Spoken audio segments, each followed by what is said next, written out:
राधे, जय श्री कृष्णा। हमारे चैनल ओम ज्ञान सागर में आज सभी का बहुत बहुत स्वागत है। आज हम आप सभी के लिए लेकर आए हैं कार्तिक मास स्नान में सुनने वाली कहानियाँ। कार्तिक के महीने में इन कहानियों को सुनने से बहुत ही सुख फल मिलता है। तो आइए हम आपको वीडियो के माध्यम से कहानियाँ सुनाते हैं और हमारे चैनल ओम ज्ञान सागर को सब्सक्राइब करें, प्लीज़ लाइक करें और वीडियो को शेयर करें ज़्यादा से ज़्यादा, ताकि ज़्यादा से ज़्यादा लोगों तक ये कहानियाँ सुनने को मिल सके, सबको लाभ मिले। एक ब्राह्मणी थी। 7 कोस गंगा जमुना नहाने जाया करते थे। ब्राह्मणी बहुत थक जाती थी। एक दिन बोली, कोई बेटा होता तो बहू आ जाती, घर में खाना बना हुआ मिलता, कपड़े धुले हुए मिलते। ब्राह्मण बोला, तूने बड़ी बात कही, ला मैं तेरे लिए बहू ला देता हूँ। एक पोटली में आटा बांध दे, उसमें थोड़ी सी मोहरे और सफियाँ डाल दे। उसने पोटली बांध दी। ब्राह्मण लेकर चल दिया। कुछ दूर पर जमुना जी के किनारे लड़कियां अपने अपने मिट्टी के घर बनाकर खेल रही थी। उनमें से एक बोली, मैं तो अपना घर नहीं बिगाड़ती, मुझे तो रहने के लिए चाहिएगा। ब्राह्मण वो लड़की मन भा गई। वह अपने मन में सोचने लगा कि यही एक समझदार सी लड़की है। वह उसके पीछे पीछे हो लिया। जब वह घर पहुंची तो बोला, बेटी मैं भूखा हूँ, अपनी माँ से पूछ ले मेरे लिए 4 रोटी बना देगी क्या। कार्तिक का महीना है, मैं किसी के घर की रोटी नहीं खाता। मेरे पास यह आटा है, अपनी माँ को दे दो और अपनी माँ से कह दो कि आटा छान लेंगे। अच्छी बात है बाबा। उसने अपनी माँ से कहा, माँ बाहर बाबा बैठे हैं, उसकी रोटी बना दो और आटा छान लेना। उसने आटा छाना, उसमें मोहरे और अरसरफियाँ निकली। वह बोली, जिसके आटे में इतनी मोहरे अरसरफियाँ हैं, उसके घर में कितनी होगी। जब बाबा रोटी खाने बैठा तो उसकी माँ बोली, बाबा तुम लड़के की सगाई करने जा रहे हो। बाबा कहने लगा, मेरा लड़का तो काशी जी पढ़ने गया है, अगर कहो तो खंड के कटारे से तुम्हारी लड़की का ब्याह ले जाऊं। ठीक है बाबा। वह ब्याह ले आया। आकर बोला, रामू की माँ किवाड़ खोल कर देख लो, तेरे लिए बहू लाया हूँ। बुढ़िया बोली, दुनिया तो बोली मारे थी, तू भी बोली मार दे। हमारे तो 7 जन्म भी बेटा नहीं है तो बहू कहाँ से आएगी। ना तू किवाड़ खोल। उसने किवाड़ खोले, देखा तो सामने बहू खड़ी है। सास आदर संस्कार से बहू को अंदर ले आई। जब बूढ़े बुढ़िया नहाने जाते तो बहू सारा काम करती, खाना बनाती और कपड़े धोती, रात को उनके पांव दबाती। इस तरह से बहुत समय निकल गया। सास बोली, बहू चूल्हे की आज ना बुझने दियो, मटके का पानी ना ख़त्म होने दियो। एक दिन चूल्हे की आग बुझ गई।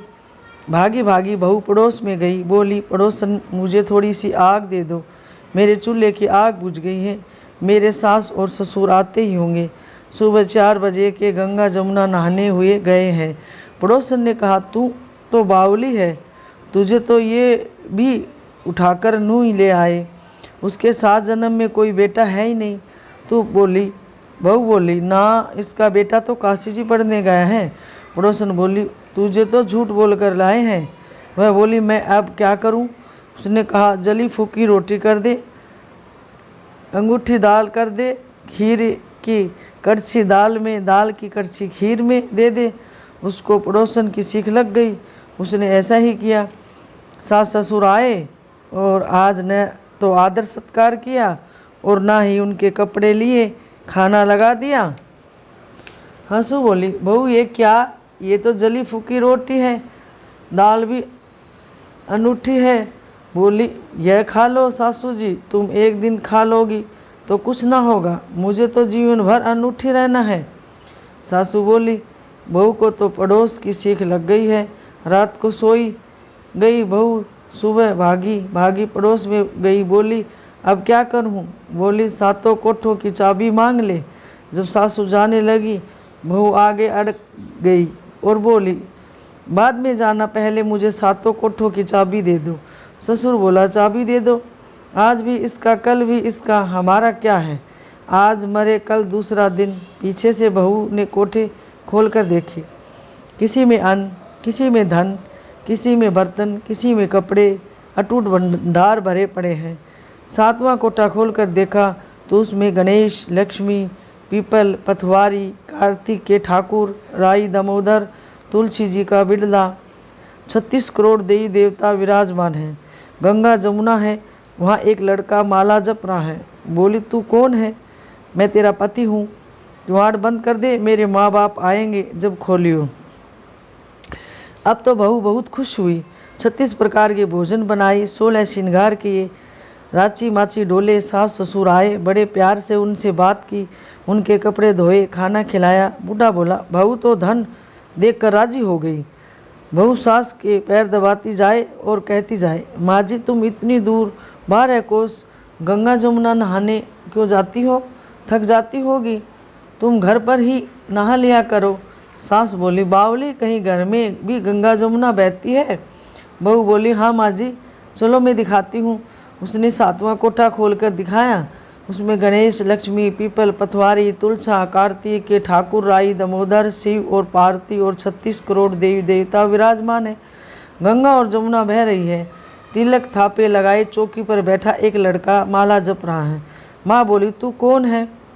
बोला, माँ मैं तेरा बेटा हूँ। तू यहाँ से आया? तू कहाँ से आया? मुझे तो कार्तिक देवता ने भेजा है। माँ बोली, बेटा ये दुनिया क्या जानेगी? क्या जानेगा मेरा घर का धनी? क्या जानेगी देवरानी जेठानी? क्या जानेंगी अगर पड़ोसन कि तू मेरा बेटा है? उसने पंडित से पूछा। वह बोला, बहू बेटा खड़े हो, इस पार बुढ़िया खड़ी हो जाए। नदी के चाम की अंगिया पहने और छाती में से निकले दूध की धार, बेटे की दाढ़ी मूछ भीगे, पवन पानी से गठजोड़ा बंधे, तो जब सब जाने कि बुढ़िया का बेटा है। उसने ऐसा ही किया। चाम की अंगिया फट गई, छाती में से दूध की धार निकली, बेटे की दाढ़ी मूछ भीग गई। पवन पावनी से बहू बेटे का गठजोड़ा बंध गया।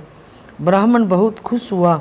हे कार्तिक के ठाकुर, राई, दामोदर, कृष्ण भगवान ने जैसे बेटा बहू उसको ब्राह्मण ब्राह्मणी को दिया, वैसा सभी को देना।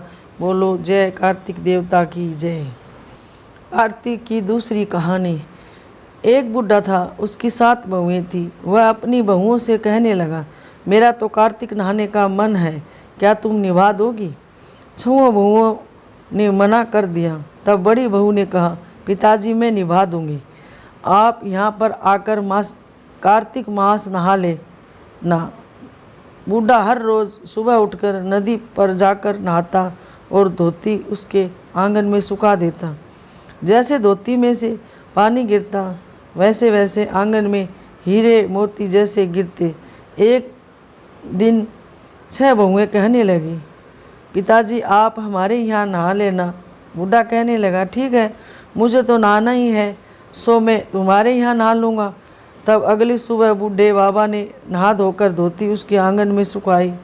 वहाँ हीरे मोती नहीं गिरे तो वे सारी बहुएं कहने लगी, उसके यहाँ तो हीरे मोती गिरते हैं और हमारे यहाँ कीचड़। हमारे यहाँ तो बहुत तुम पाप से नहाते होंगे, आप उनके वहाँ ही रहो, वहीं नहाओ। अब बूढ़ा बाबा बड़ी बहू के यहाँ नहाने लगा गया। रोज़ सुबह धोती सुखाता है तो हीरे मोती गिरते हैं। इस प्रकार कार्तिक का महीना समाप्त होने का होता है तो उसे चिंता होने लगी। तब बड़ी बहू पूछती है, पिताजी अब किस बात की चिंता है? तब बूढ़ा बाबा कहता है, बहू मेरा कार्तिक का महीना समाप्त होने का आया है और मेरा मन करता है कि मैं एक दिन सब परिवार वालों को खाने पर बुलाऊं। तब बहू कहती है, इसमें चिंता की क्या बात है, आप सब परिवार वालों को खाने का न्योता दे आओ। अब बूढ़ा बाबा न्योता देने जाता है तो 6वें बहू कहती है, जब तक वह घर पर रहेगी हम खाने पर नहीं आएंगी। अब बूढ़ा बाबा आकर चिंता में बैठ जाता है तो बड़ी बहू पूछती है, पिताजी अब किस बात की चिंता है? तब बूढ़ा बाबा कहता है, बहू उनका कहना है कि जब तक तुम यहाँ रहोगी वह खाने पे नहीं आएगी। तब बड़ी बहू कहती है, इसकी क्या बात है, मैं 4 रोटी लेकर खेत में चली जाऊँगी, आप न्योता दे आओ। वे सारी बहुएं आती हैं, उन्होंने कुछ तो खाया और कुछ बचे हुए खाने में मिट्टी कंकड़ डालकर चली जाती है और सोचती है कि अब आकर परेशान होगी। यहाँ बड़ी बहू खेत में यह कहती है, राम जी की चिड़िया, राम जी का खेत, चुगलो चिड़िया भर भर पेट, मेरे ससुर ने घर में जग दी और मैंने खेत में। इस प्रकार वह चिड़ियों को बाजरी डालती है और घर आती है। जब बूढ़ा बाबा उदास बैठा हुआ होता है, वह बोली, पिताजी क्या हुआ, आप उदास क्यों हैं? जब वह कहने लगा, बेटी तुम्हारी देवरानी और जेठानी आई थी और उन्होंने खूब खाया खूब पिया, बचे हुए में मिट्टी कंकड़ डाल गई, तुम्हारे लिए कुछ नहीं बचा। तब वह बोली, कोई बात नहीं पिताजी, मेरा क्या है, मैं तो 4 रोटी फिर बना खा लूँगी, बाकी सब तो ठीक हो गया। बाबा बोला, हाँ बाकी तो सब कुछ अच्छे से निपट गया, कुछ कम नहीं पड़ा। बहू अंदर गई, जाकर देखती है तो जिस खाने में वह मिट्टी कंकड़ डालकर गई थी उसमें हीरे मोती बिखरे पड़े हैं और घर महल हो गया। सारा घर धन दौलत से भर गया, अन्न के भंडार भर गए। तब वह ससुर से कहती है, पिताजी आप तो कह रहे थे कि तुम्हारे लिए तो कुछ भी नहीं बचा, मेरा घर तो हीरे मोती से भर गया, मैं जहाँ देखूँ वहाँ धन दौलत की वर्षा हो रही है, अन्न के भंडार भरे हुए हैं, घर महल बन गया है। तब बूढ़ा बाबा कहता है कि बेटी तुमने कार्तिक सत्य से निभाया था, उन्होंने पाप से, कार्तिक देवता तुम पर प्रसन्न हुए, सो उनकी कृपा से तुम्हारा घर भर गया है। जैसे कार्तिक देवता उस पर बहू पर बरसे, वैसे सभी पे बरसियो, सभी की मनोकामना पूरी करियो। कार्तिक देवता की जय। कार्तिक की तीसरी कहानी। एक बुढ़िया कार्तिक का व्रत करती थी तो उसके लिए कृष्ण भगवान खिचड़ी का कटोरा रख जाते और बुढ़िया व्रत खोल लेती थी। पड़ोसन देखकर जलती कि उसका कोई नहीं, फिर भी इसको खिचड़ी खाने के लिए मिल जाती है। एक दिन बुढ़िया कार्तिक नहाने गई, गंगा जी गई थी। भगवान आए और खिचड़ी का बेला मकान में रख गए। पड़ोसन ने खिचड़ी का बेला उठाकर मकान के पिछवाड़े में फेंक दिया। बुढ़िया आई तो खिचड़ी का बेला देखा तो उसको कहीं नहीं मिला। वह भूखी रही और कहने लगी, कहाँ गई मेरी खिचड़ी, कहाँ गया मेरा बेला। पिछवाड़े में से उस खिचड़ी के 2 फूल बन गए। राजा आया और फूल तोड़कर ले गया। दोनों फूल रानी के सूंघे और रानी को गर्व रह गया। राजा रानी के कोई संतान नहीं थी। फूल सूंघने से रानी के 2 लड़के पैदा हो गए। लड़के बड़े होने लगे पर वह बच्चे किसी से भी नहीं बोलते थे। दोनों लड़के शिकार खेलने जाते, रास्ते में बुढ़िया मिलती। बुढ़िया कहती, कहाँ गई मेरी खिचड़ी, कहाँ गया मेरा बेला। लड़के कहते, हम ही तेरी खिचड़ी, हम ही तेरे बेला। जब भी लड़के शिकार खेलने जाते बुढ़िया कहती तो लड़के वही जवाब देते। राजा को पता चला। राजा ने बुढ़िया से को बुलाकर पूछा, कहा हमसे तो ये बोलते नहीं हैं, तुमसे कैसे बोलते हैं। बुढ़िया ने कहा, मुझे इस बात का नहीं मालूम, लेकिन मैं कार्तिक व्रत करती हूँ, कृष्ण भगवान मुझे खिचड़ी दे जाते हैं। एक दिन मुझे खिचड़ी नहीं मिली। जब मैं कहने लगी कि कहाँ गई मेरी खिचड़ी, कहाँ गया मेरा बेला, तब लड़के बोले, तुम्हारी पड़ोसन ने खिचड़ी फेंक दी थी तो उसके फूल बन गए।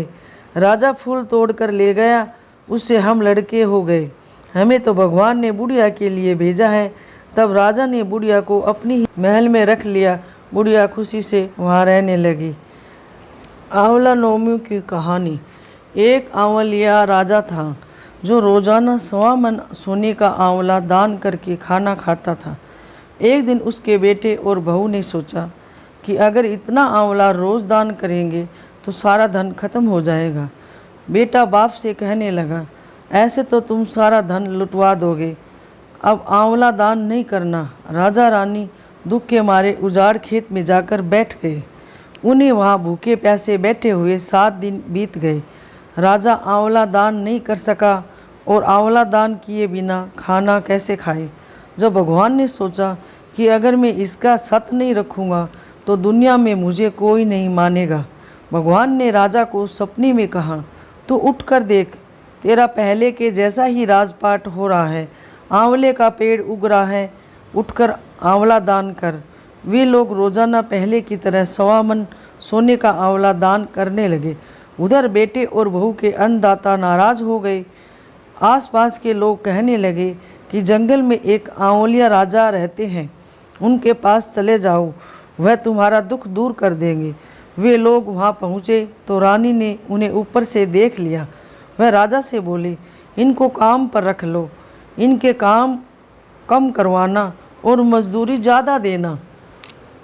एक दिन रानी ने अपनी बहू को बुलाकर कहा, मेरा सिर धो दे। बहू सिर धोने लगी तो बहू की आंख से आंसू रानी की पीठ पर गिर गए।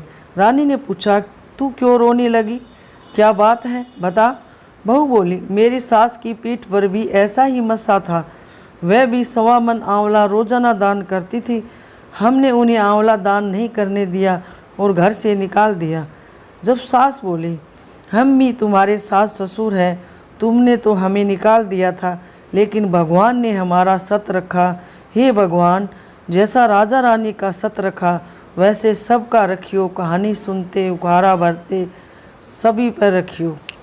ये थी कार्तिक माह की कहानी और आंवला नवमी की। हमारी वीडियो कैसी लगी हमें कमेंट करके बताएं, ताकि हम और भी अच्छी अच्छी वीडियो जानकारी आप सभी के लिए लेकर आएँ। हमारे चैनल ओम ज्ञान सागर को सब्सक्राइब करें प्लीज़, वीडियो को लाइक करें और सभी के साथ शेयर करें ज़्यादा से ज़्यादा, ताकि सभी वीडियो की कहानियाँ सुन सकें। धन्यवाद।